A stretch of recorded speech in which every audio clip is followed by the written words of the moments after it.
রাসেল ভাইয়ের একটা কথা আমার খুব ভালো লাগছে।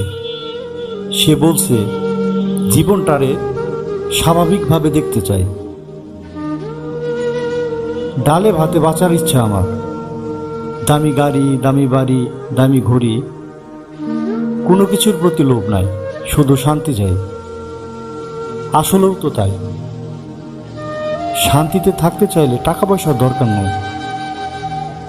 টাকা পয়সার দরকার আছে, অতিরিক্ত টাকা পয়সার দরকার নেই। দামি গাড়ির দরকার নাই, দামি বাড়ির দরকার নাই। এইগুলো সুখ দেয় না, এইগুলো শান্তি দেয় না। যাদের অনেক টাকা পয়সা আছে, অনেক ধনী, বড় বড় বাড়ি, বড় বড় গাড়ি, তারা তো শান্তিতে নাই। তারা তো শান্তিতে ঘুমাইতেও পারে না।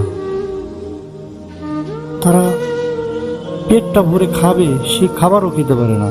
ওই যে কোনো না কোনো রোগ আছে, হয় ডায়াবেটিস, না হলো অন্য কিছু।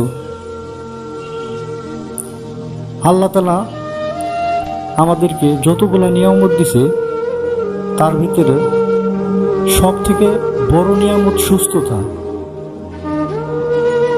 আর এই নিয়ামতের মধ্যে সব থেকে ছোট নিয়ামত হলো টাকা পয়সা।